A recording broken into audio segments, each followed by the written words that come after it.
Asante. So welcome everybody, ahlan wa sahlan, especially when we're talking about Nazareth. It's a great delight to have this topic, and it's an even greater delight to have Auntie Violette as our person who's going to talk with us about Nazareth today. I'll introduce Violette in a moment. Some of you will know her, of course. I just want to say give a few housekeeping things first. So as some of you have noticed, the meeting is being recorded, and we will produce some sort of video package at the end.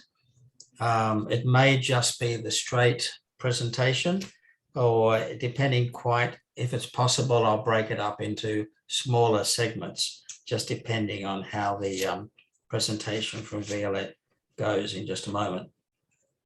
If you could please remain on mute. Most of you probably are on mute already, but if you could remain on mute until we get to the questions and discussion time. That's partly so the camera doesn't flick to you if somebody makes a noise in the background, because we want to see Violette's face talking the whole way through her presentation. It also means we don't pick up any extraneous noises like dogs barking or phones ringing or the delivery man coming to drop off your Uber Eats or whatever it happens to be. Please do take the opportunity to introduce yourself. Thank you, Heather. I see you've taken that invitation up, which is great. Just to say who you are and perhaps which Indigenous lands you may be joining us from today. And that, of course, includes the Indigenous lands of Nazareth and our Quds. So welcome to everybody. If you have questions that are beginning to form, rather than wait and everybody pile on at the end, if you can start to type them into the chat box, and then we'll work our way through those once we get to the question and discussion section. And of course, there may be people who then want to pop in straight away and ask a follow-up question while that topic is still fresh in our minds. So let me simply welcome, first I'm going to change my thing to speak of you, which is a bit unfortunate just at the moment, but it will get better. So it's my privilege to welcome Violette Khoury as our guest speaker today. And I've already pointed out to her that in the corner of my virtual screen, there's a piece of work from Nazir's Yuna, which I was able to purchase the last time I was in Nazareth. And hopefully there won't be many more weeks or months before I'm back there again.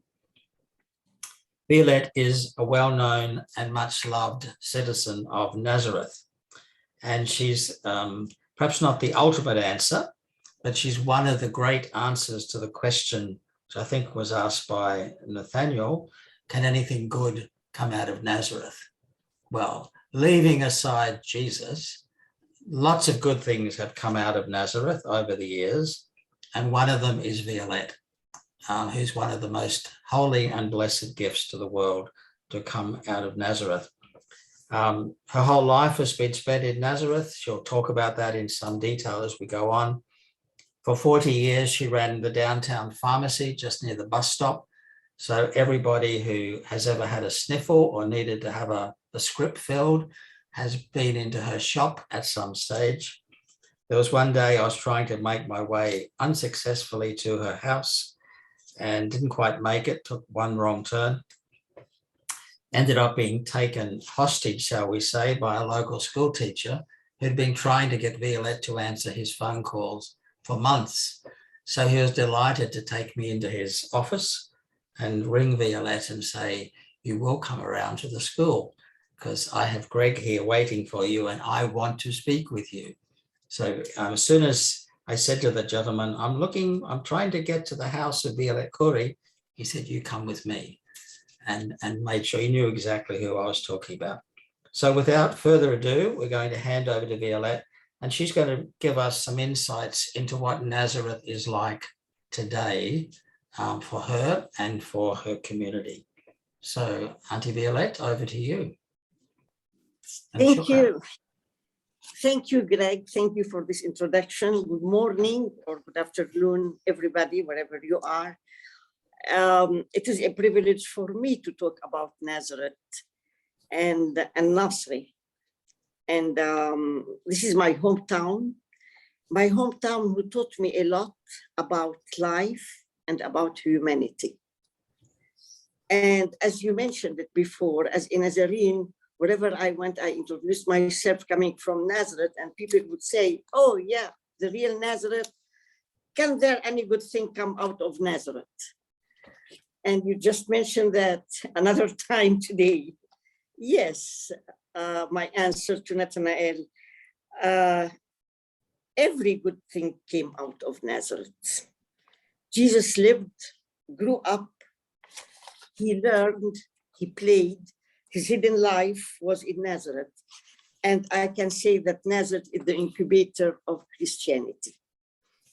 I feel that until today, because as Nazareth offered to Jesus and the Holy Family the peaceful place to grow up, it continued to be such a quiet, discreet, hospitable place.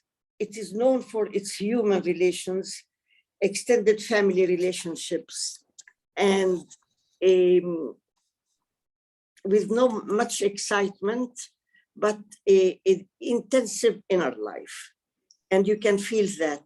As a Nazarene, when I used to go to school every morning as a little girl, I couldn't take off the idea of thinking, because my school was just at the entrance of the old city, near the Basilica, near the Grotto, near the Annunciation, and where the old Nazareth was. I couldn't not think that who of my ancestors has played with Jesus Christ in those streets of Nazareth. And as an adult now, when I grew up, every morning, and this morning too, when I open my windows and look at the skies and hear the birds singing, I cannot not think that those were the same songbirds that Jesus heard. So I want to tell by that, being a person and living in Nazareth does not become a habit. Every day there is something, every step we do, there is something that can take us back and recall us who we are and what Jesus came and what he did, with in a very calm and peaceful manner. So today, the 19th, in Nazareth, we celebrate Saint Joseph, the man from Nazareth, the carpenter from Nazareth. And for centuries, the image of Saint Joseph continued with the many carpenters of Nazareth. Most of them were Christians. And even in the old city of Nazareth, there is a street called Suq al-Najjarin, which means the market of the carpenters, a whole street full of carpenters that continued Saint Joseph's mission. And in 5 days, we will celebrate also the Annunciation, what happened in Nazareth and the beginning of Christianity when everything began.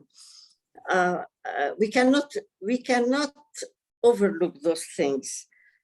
On the 30th of this month, the local community will commemorate the Land Day that happened 50 years ago to protect our lands, and Nazareth had a special role in it.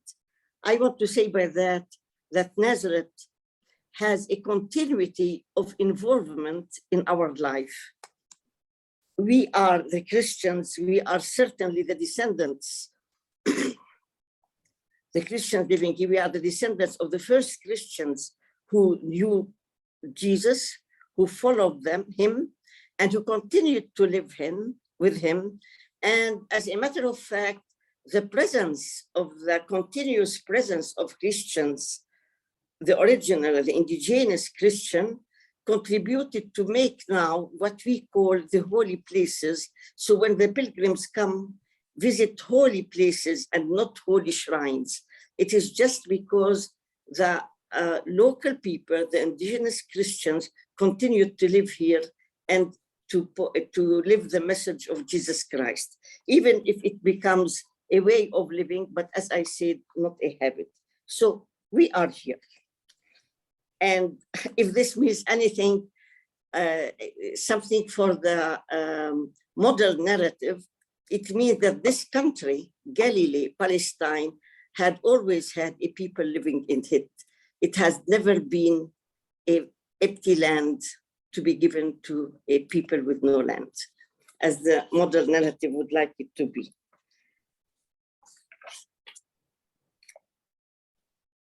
So Nazareth, as I said, is far from being an exciting place.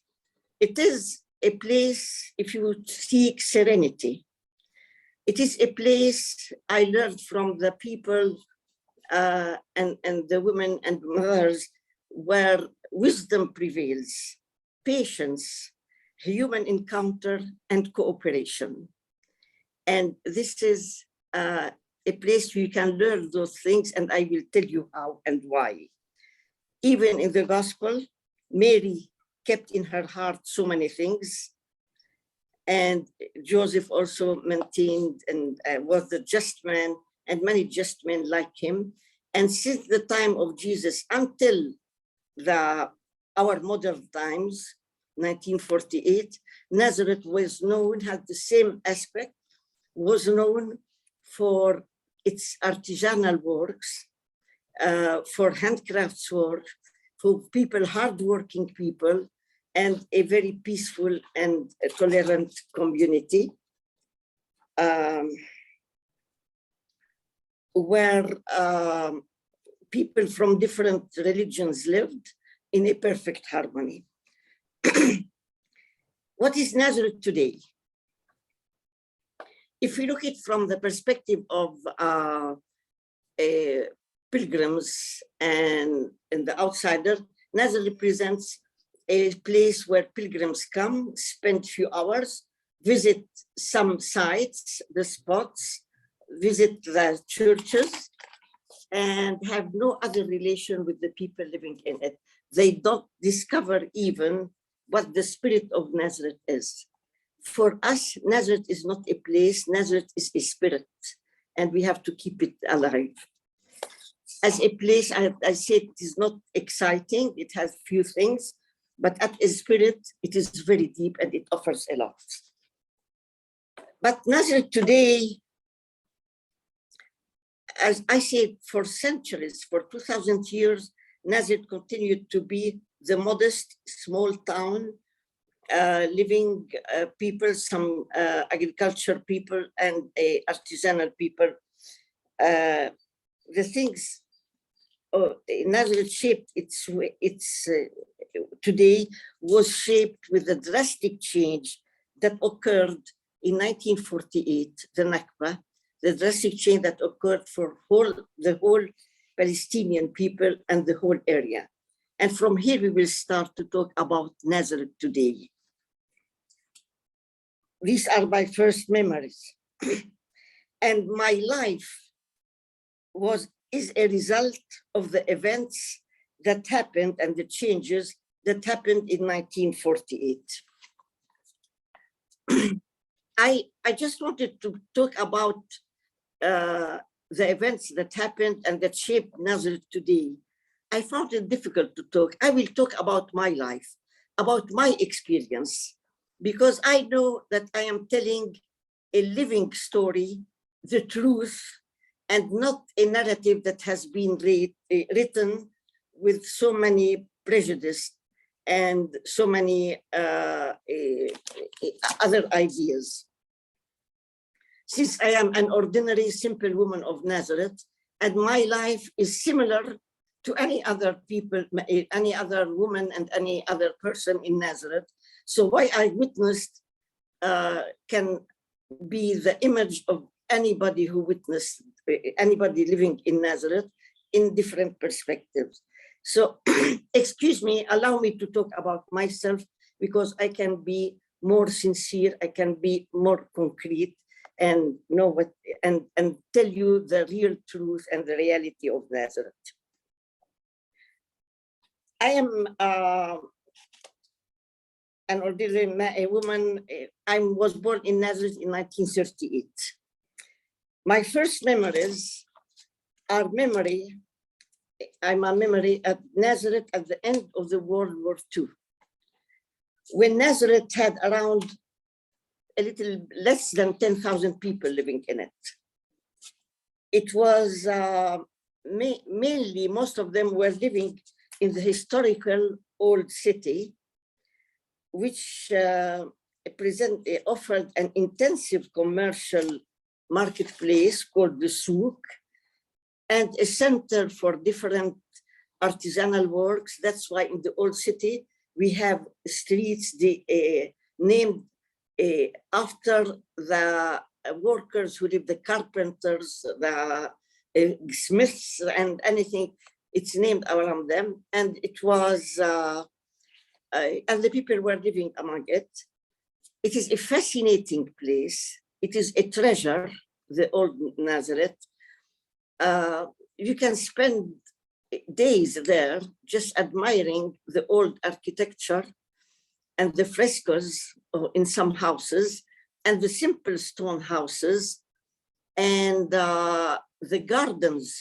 Every small house had even a garden, even in the old city.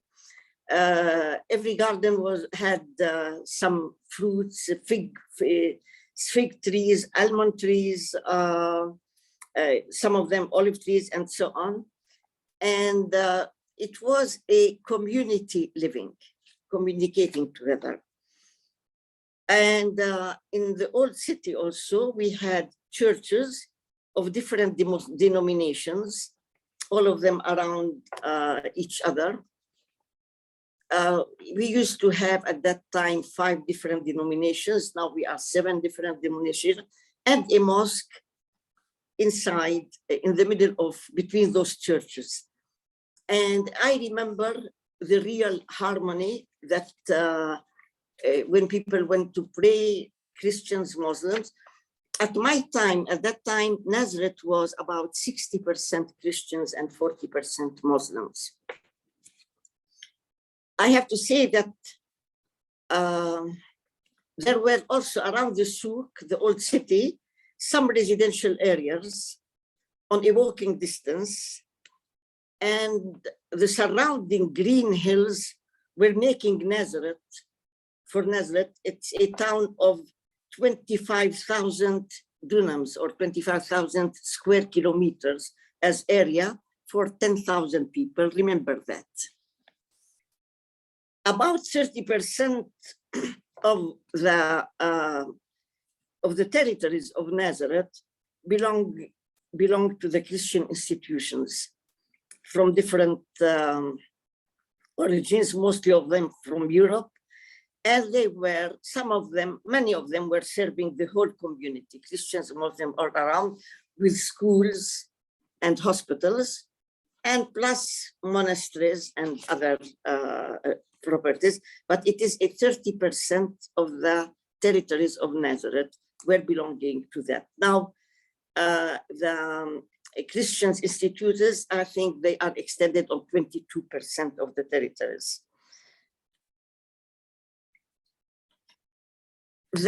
I can remember, if you see some pictures of Nazareth at that time before 1948, it was, the houses were 1, maximum 2 stories and surrounded by gardens.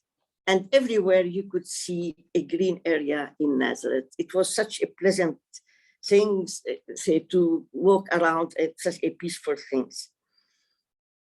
In 1948, this picture changed. 1948 was a disaster for us. You call it the Nakba. And I don't want to go back to these stories, but as you know, if you read, most of the Palestinian villages and localities have been subject to massacres and deportations. Many of them were deported outside, but some of them in Galilee remained in Galilee. But many of them have been deported from their hometowns, and there had been around Nazareth more than 17 destroyed villages. And the presence of the high density, the high presence of the Christian institutions, which means a presence of Europeans and Western people,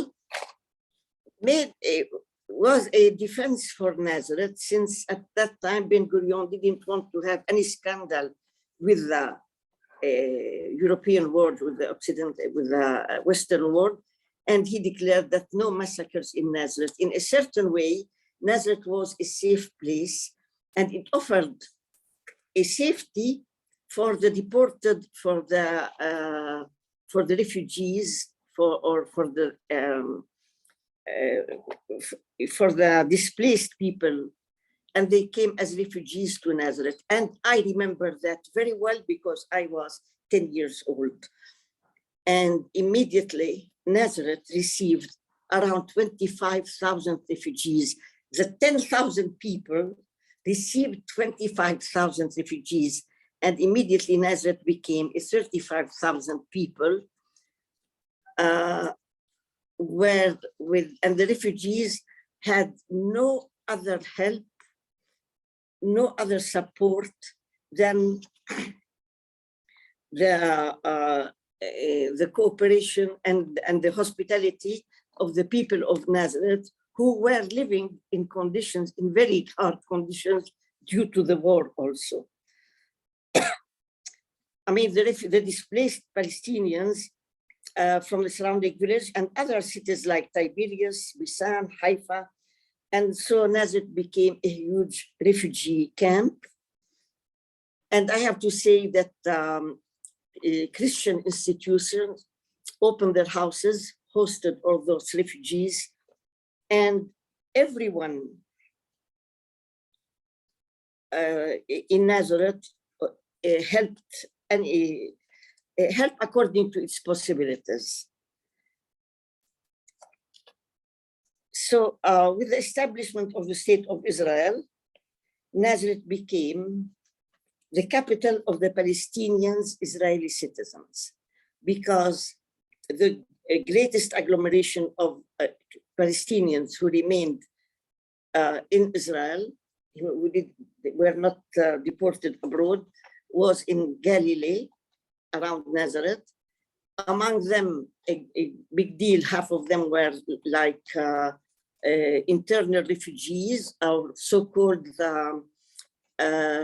present absentees, which means they are present but absent to go back to their properties, even if they are at 6 kilometers away from here. And so Nazareth became the headquarters, the capital of the Palestinians in Israel, the headquarters of the Galilee district, where most of the Palestinians, called Arab citizens, remained on their lands as internal refugees. And we were subject to so many discriminations. But all of them, wherever there were, the Arab, we were called the Arabs of Israel, not the Palestinians, remained, we were subject to strict military rules until 1966. For what does that mean? For me or for any else, a 10 years old girl, as an adolescent or a teenager, I had to cope with military permits to go out of Nazareth. The permits were only for daytime. And we had daily curfews in the evenings. We could not go outside the house. It was a dream to go to Tiberias and spend a night there. It was something that we could not think about it. And above all, we were subject to hear the stories of the refugees and the worries of the people for their members of families, members of family who were not with them, and members of family who were lost. And we had no communication with any Arab worlds and any other Palestinian world. So we were, people were helpless, no work, no housing, fear from the future, and shocked by what was happening. I have to mention an important thing. In such a situation, the fear, the shock, the fear, and the struggle to survive was controlling the way of our thinking, of the people's thinking. So people started behaving in a way to avoid any problem, just to survive. And so their thinking was controlled, but what the power wants us to be. And we started to be just because we were cut from all the world and nobody was, we had no other help than being together and being agglomerated and our human relations and cooperations. And so just keep quiet and keep accepting every oppression, not raise your voice, just to survive and to stay here in peace. And this affected very much even the thinking and the way of behaving of the people who lived at that time until now. Another good factor is that the Palestinians, Arab citizens, we lived in almost ghettos. We have been since then separated from the Jewish community. And I'm talking about Nazareth, which became the capital and the biggest city and the biggest agglomeration of Palestinians. We were totally separated from the Jewish community until now. We have lived in separate localities, separated schools, and special education curriculum in which our children don't study, don't have any access to their identity, their history, to their geography, and they are brought up as foreigners in a domination of the thinking in the curriculum of the schools, and no control. Jews and Arabs don't mix in that area.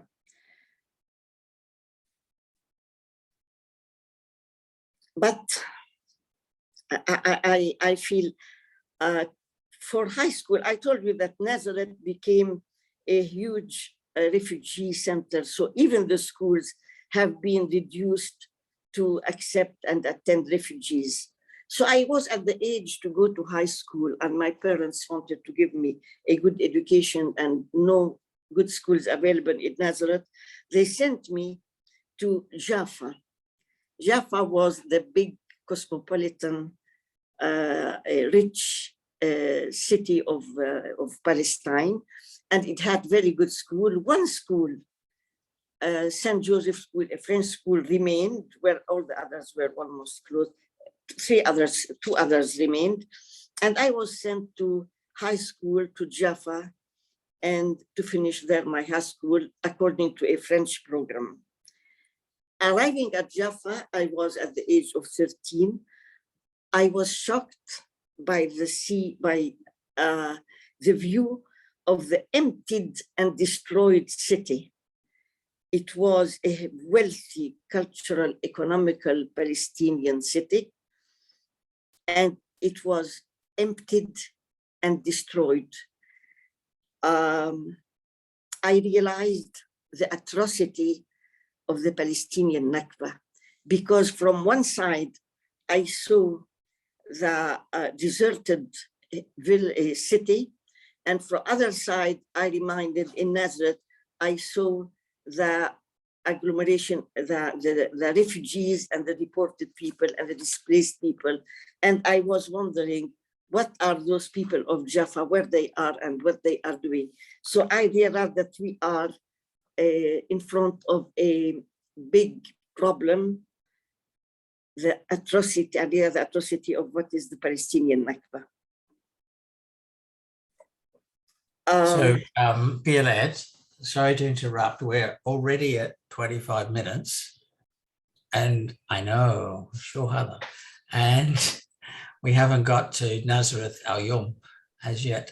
I'm wondering if we might pause your presentation there and we can tease out what Nazareth is like today with the questions. So you've given us a really good background into what Nazareth had always been like. I think you possibly understate yourself as an ordinary, simple woman of Nazareth, and Nazareth as a boring place where nothing exciting ever happens. But leaving that aside, perhaps if rather than continue on, if we now start to take questions, and if the questions, friends, could perhaps particularly focus on not so much on what happened in the Nakba, not so much in Violette's own story, which we've only heard a snippet of so far, about her studies at university and so on, but perhaps if we could focus more in the questions on, so with that background, what is it like living in Nazareth today? And particularly, what is it like for young couples raising their families in Nazareth today? Do you want to start by answering that question very briefly, and then we'll take questions from some other folk? Okay, if you allow me to just tell you the steps that Nazareth in after the military rule, it has been subject to the implementation of the Judaizing the Galilee. And Judaizing the Galilee was meant to confiscate the lands of Nazareth, and we are commemorating the Land Day. And Nazareth today, after that, is reduced to 90,000 people living on 14,000 square kilometers. 22% are for religious institutions. So the density of the population of Nazareth is around 7,000 to 8,000 people per 1 square kilometer. While in Nazareth Elite or the Upper Nazareth Galilee, the density, it has been built on our lands, it is 1,400.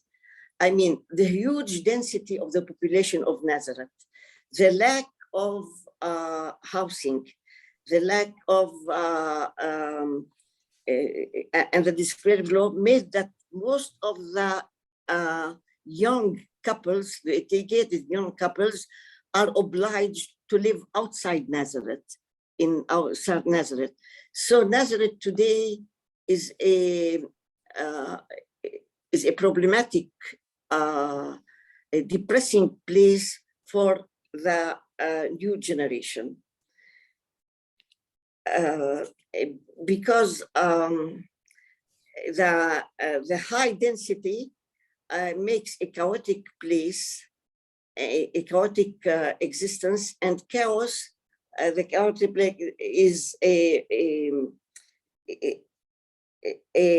reason for frictions and for violence, and from one side, and from the other side, there is today a renewal among the young generation who want to come back to Nazareth, to restitute to Nazareth its real value.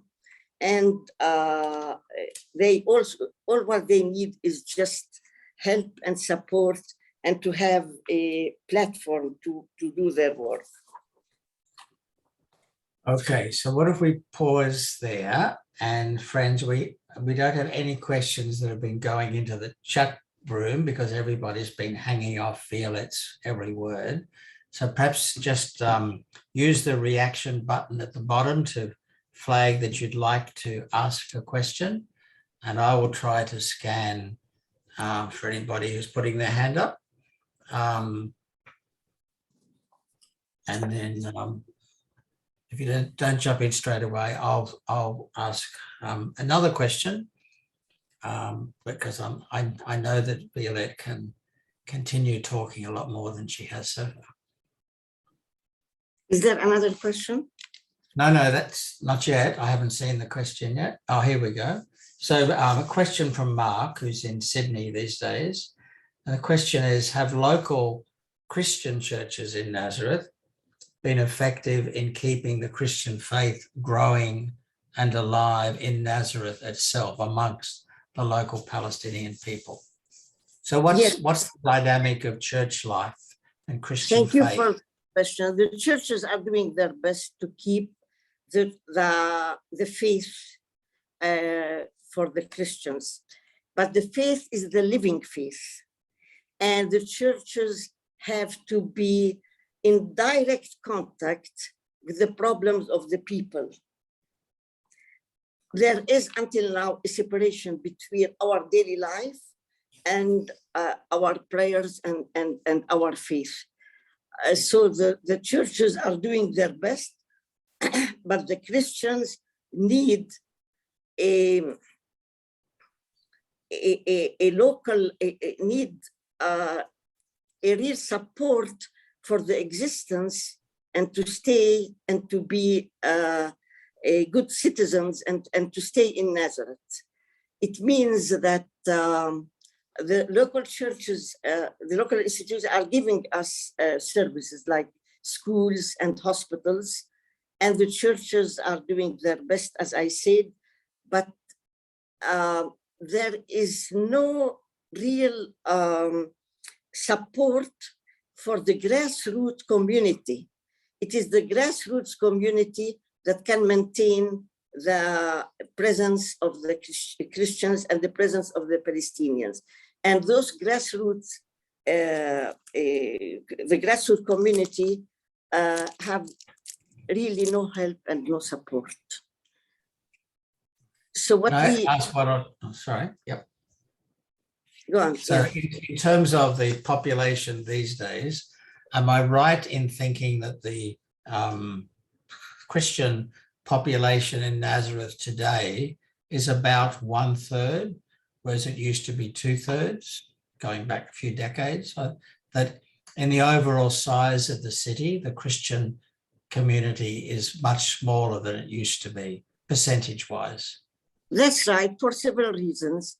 First of all, there have been an immigration of the Christians from Nazareth. Second, as I mentioned, due to the lack of development and housing, many of our young, educated couples are living outside Nazareth. They continue to come to Nazareth and feel Nazarene and send their children to Nazareth schools, but as a matter of fact, they don't pay their taxes here. The businessmen moved from Nazareth because there is no industrial area and anything. Nazareth is lacking with that high density of population that occurred with the expropriation of the lands first. Then at the end of the century, the 20th century, in the late 90s, before the 2000s, the works of the renovations of Nazareth that has been done in such a way to destroy the old city. So all the heart of Nazareth, the old city, has been destroyed and it is empty. And that huge residential area is empty, that people have no other place to live. So it left Nazareth in a very poor situation. I would say, we have a quotation here.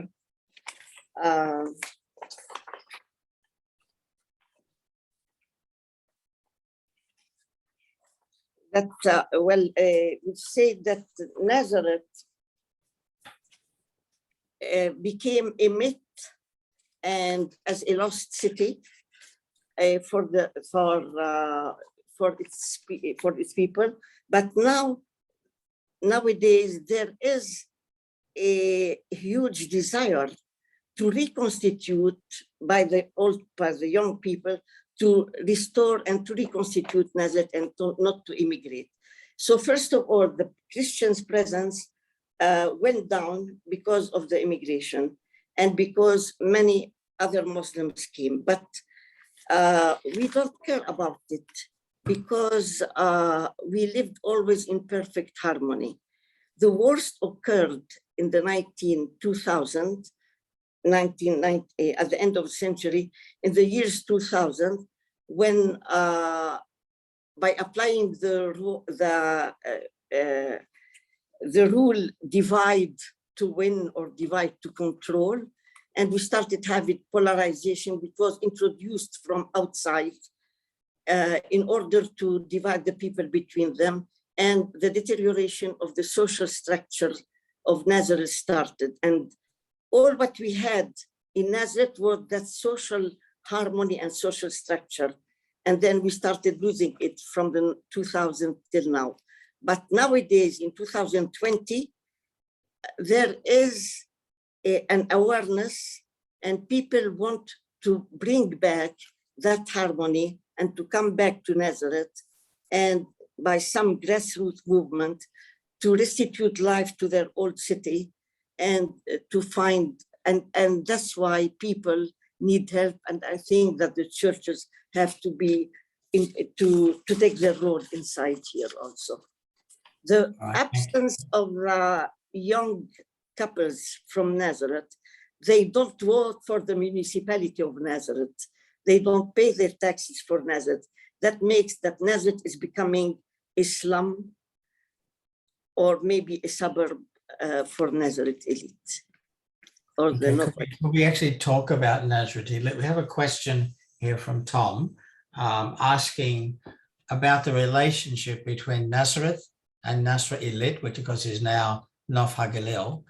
But you've also just mentioned Nazareth elite. And what, apart from your own story of having been a resident in Nazareth elite,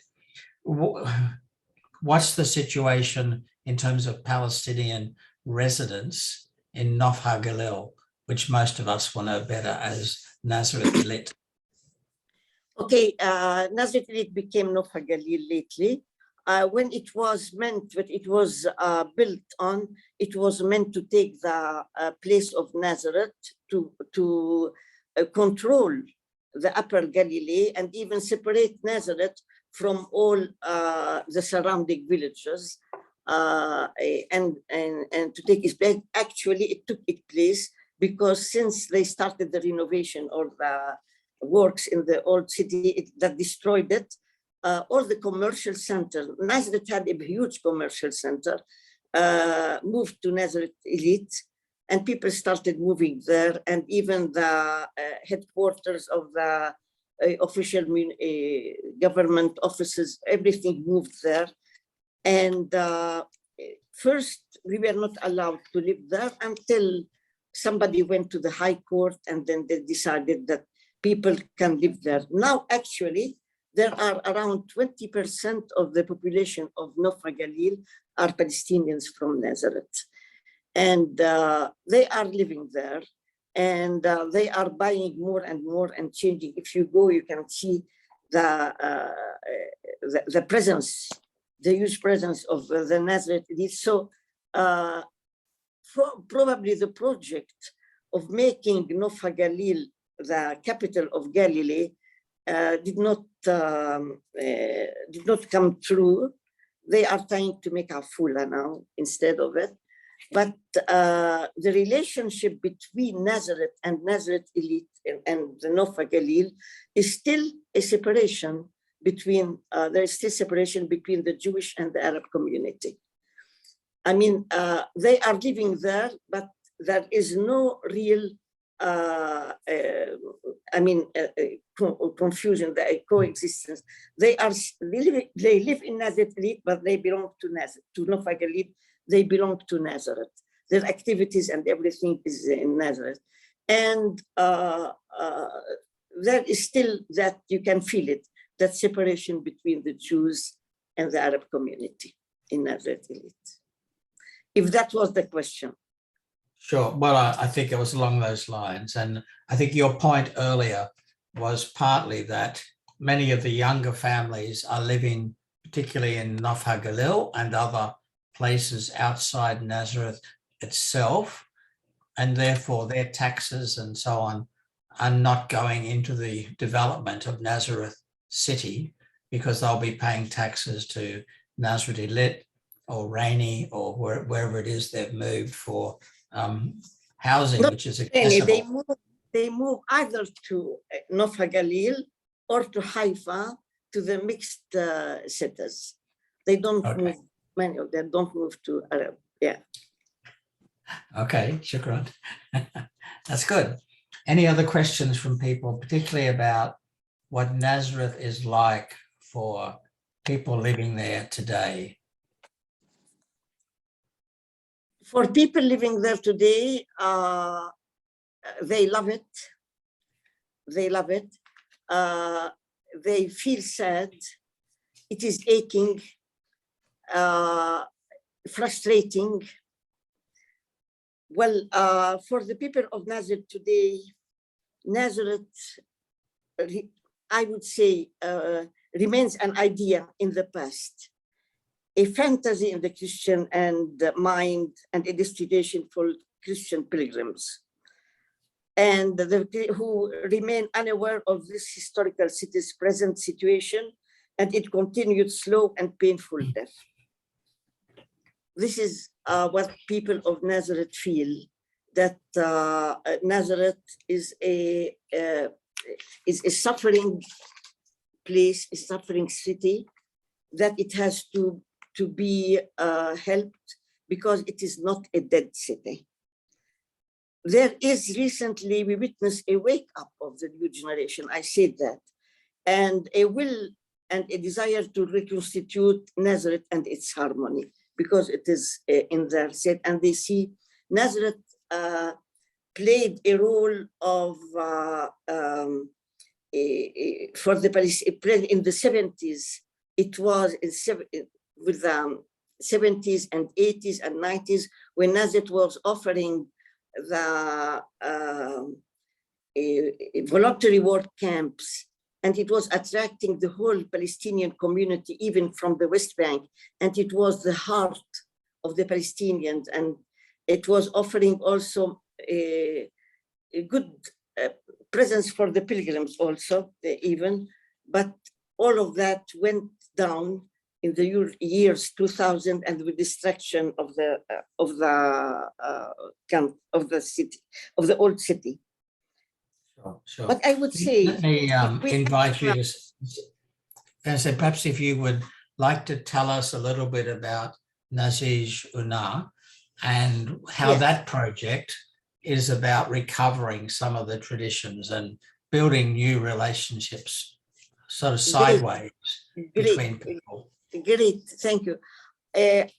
Through my experience in life, even when I was outside, I decided, I knew that we have to be committed if we want to live, and we have no other way than to be committed to work for truth, justice, and peace with our work. And when I retired, I worked with Sabeel first for the Palestinian liberation theology. Then when I retired, I saw in my imagination, I could not think about the beautiful, harmonious community that was living in Nazareth, and it is still wanted, it is a latent desire in everybody to restitute that harmony.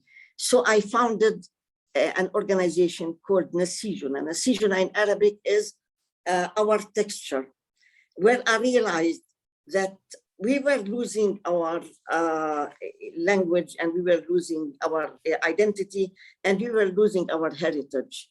So if we stick to our heritage and we save our heritage, and I see what you have on your, and we revive our heritage, heritage is a common factor to everybody, so we can bring back people together. And this is what happened at that wonderful center, Nasijuna, to bring back people together, working to their heritage and their culture, and empowering women. We started bringing women, then young people, then elderly people, then cultural events, where we are bringing back the harmony and restituting the harmony of the social structure. And this had many effects. It affected many other people. When we started in 2014, Nazareth was, the old city was a lost place. It was a ghost city. And when we started, we gave an idea to many other young people who started now renovating the city, starting going there, having some activities, shops, galleries, and starting from the work and from the heritage and from the culture, and to restitute the life to that Nazareth. It means that there is a latent desire inside everybody, but we have to find the platform and to give them back. So the desire to restitute life to Nazareth, when I say life to Nazareth, it was because it is a big place where people can have life in abundance. There is the will, and there is a wake up to bring back that will, but the people need the platform and the support, and it can come only if we move the grassroots movements like Nasijuna and somewhere else. If we act now, as there are many young educated generation willing to come back to Nazareth and willing to revive Nazareth, but they do have the potential, but need the support, the platform, and the means, so Nazareth can come back to be a flourishing city and to save the spirit of Nazareth and expand it. I can say that if I look at the future of Nazareth as it is now, I can cry. But if I keep the faith, and I always say, if the hope will prevail. When I see those young people with their goodwill, they want to come back to Nazareth, this gives me hope. And I always say, if hope does not exist, we have to invent it. If we put our faith and our hope, we work for it, and then keep, instead of what Nathanael said, any good things come out for Nazareth, I can say what Jesus said, I came that it might have life, and they might have life, it might have it in more abundantly. So we need life in abundance. And our young people and our young generation don't want to immigrate, want to stay in Nazareth, and I'm looking forward to have this abundant life in Nazareth. And we have to help them. Inshallah, that's good. Now, just a final call for anybody else who's got a question they've been sitting on that they'd really like, because we will need to start wrapping up in a minute or so, but is there any other question that hasn't been captured in the chat box that people just want to ask directly?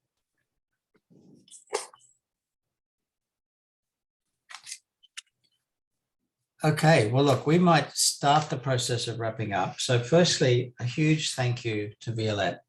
I had to think about when I first met Violette, but it was perhaps 2006, although we may have met earlier, but certainly since 2006, we've been in fairly regular contact.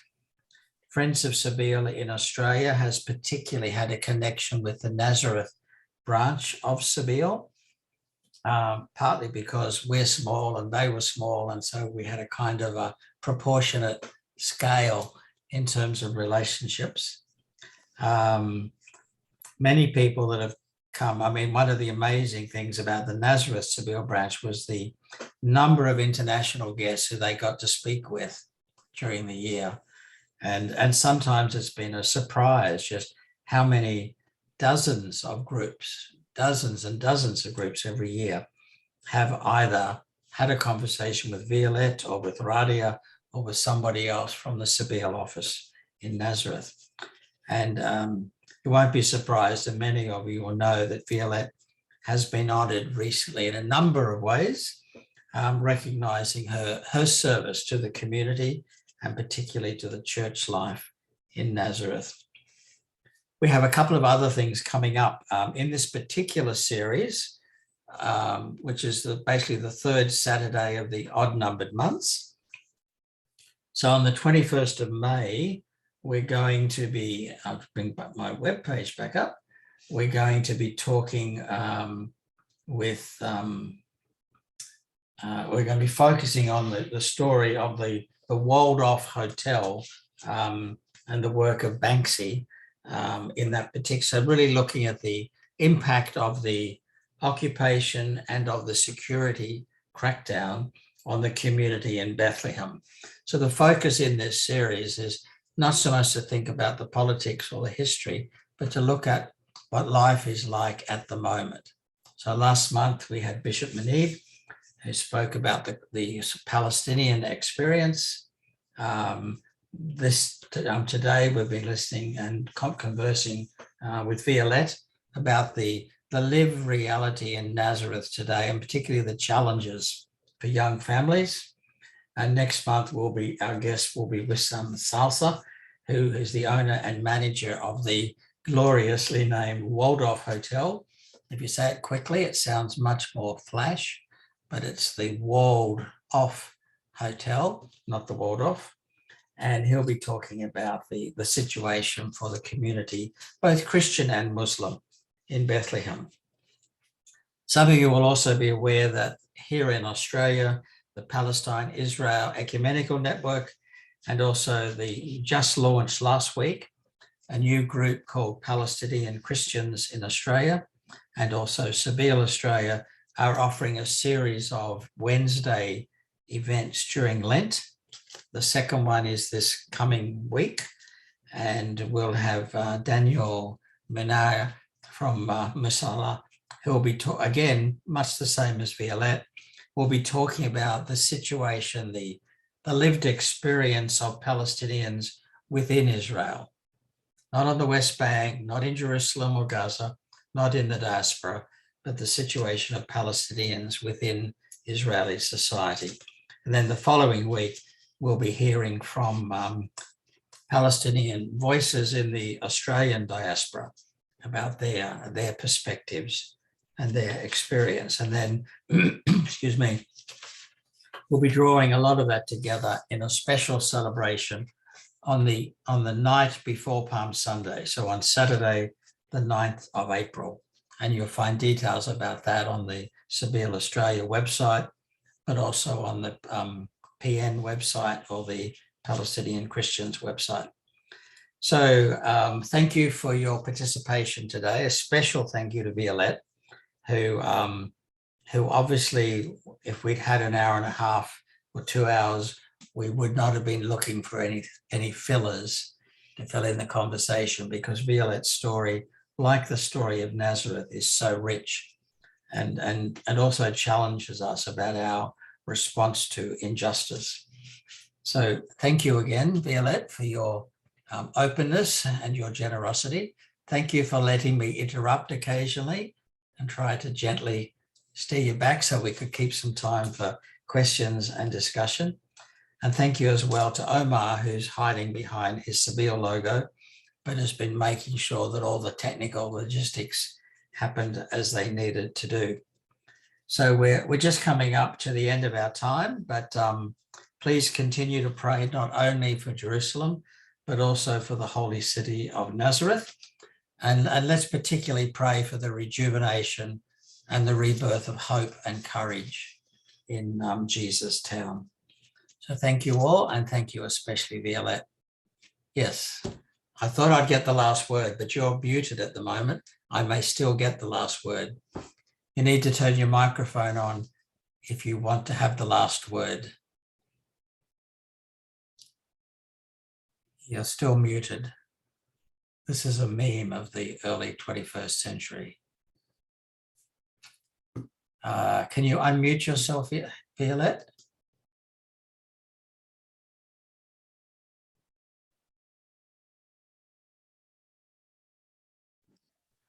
There we go. Yeah, Yes. I would like just to add,